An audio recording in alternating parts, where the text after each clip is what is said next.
Народный депутат Украины, фракция «Европейская солидарность», пятый президент Украины Петр Порошенко с нами сейчас на прямой связи. Петр Алексеевич, витаем вас. Селям алейкум.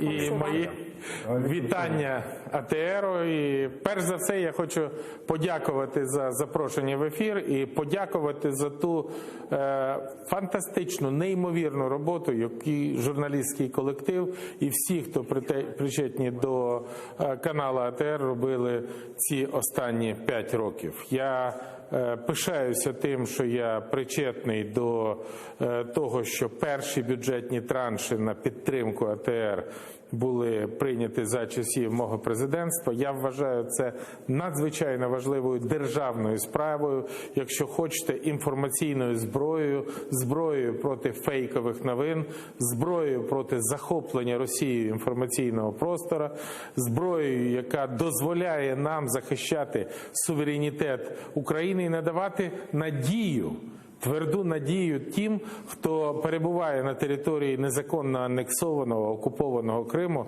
і чекає Україну.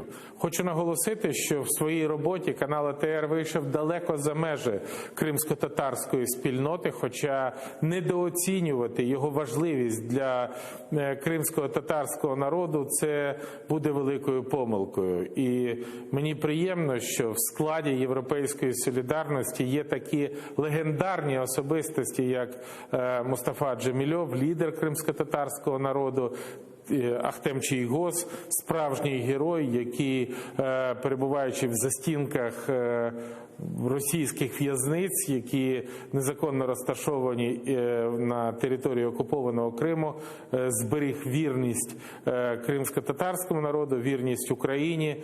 І на сьогоднішній день для нас це є надзвичайно важливим пріоритетом. І, звичайно, що ми дуже обурені затримкою в фінансуванні АТР, відкриття відповідної бюджетної програми. Чесно кажучи, я не можу повірити, що може бути така, вибачте на слові непарламентському, дурість, яка призвела, щоб, я сподіваюся, що це технічні проблеми, які не можуть вирішити і виплутати з цього бюрократичного лабіринту, але ні журналісти, ні глядачі каналу АТР точно від цього не повинні страждати.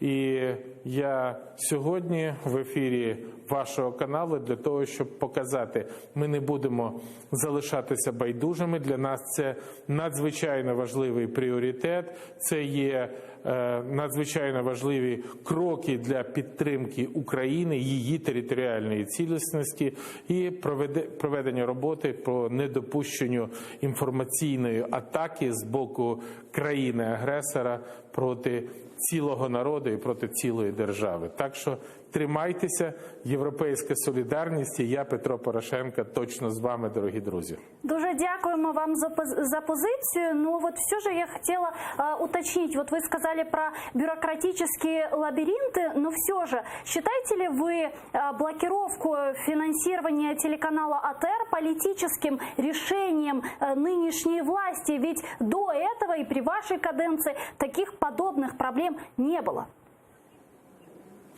Я хочу сподіватися на те, що це є лабіринт бюрократичних перепон, з яких вони не знають, як вийти. І якщо ти не знаєш, як вийти, треба розрубити цей Гордієв вузол. Мені буде дуже шкода, і я буду звертатися до правоохоронних органів, якщо це є цілеспрямована державна політика по знищенню каналу АТР, каналу кримсько-татарського.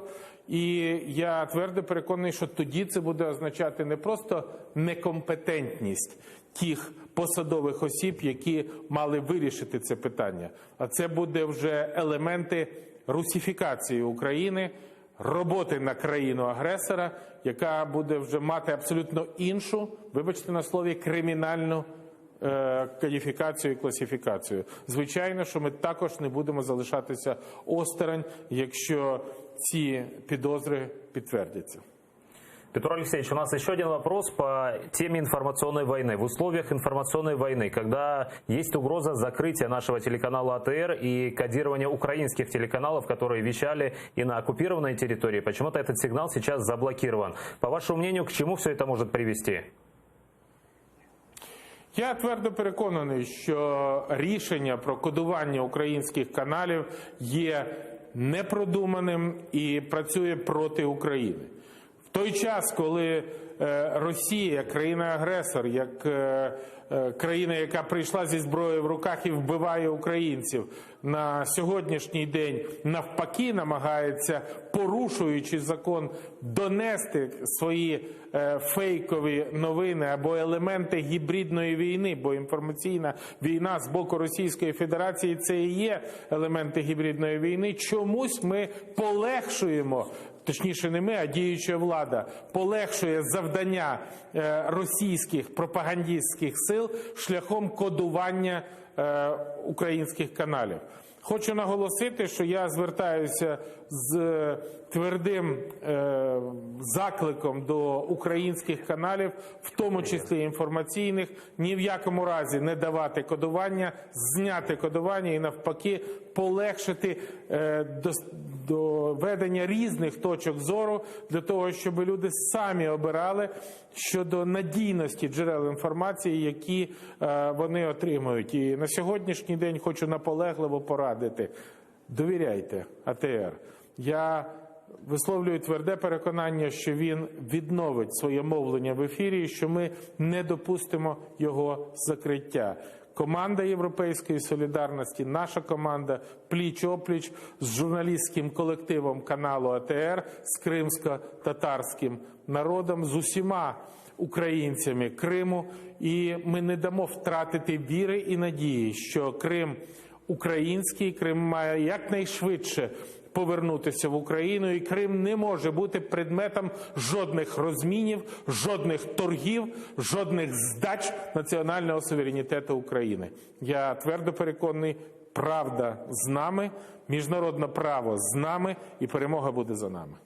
А что можете сделать вы лично, как пятый президент Украины, народный депутат Украины от фракции «Европейская солидарность» в поддержку телеканала АТР?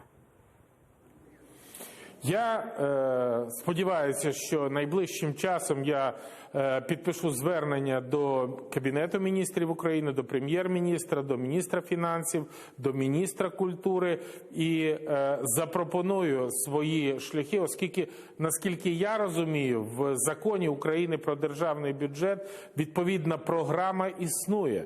Зараз на сьогоднішній день, я ще раз кажу, я не можу навіть уявити собі, щоб хтось намагався перекинути, вкрасти ці гроші, забрати їх у кримсько-татарського народу, у народу АТР. Якщо сьогодні ці кроки не допоможуть, ми точно будемо звертатися до міжнародної громадськості, оскільки це питання виходить за межі, скажімо так, виключно українського питання. І всі свої міжнародні зв'язки ми також долучимо до того, щоб захистити АТР, захистити його право на мовлення, право на доносити правду глядачам, як кримським татарам, так і української національності, але всі українці мають об'єднатися для того, щоб захистити АТР.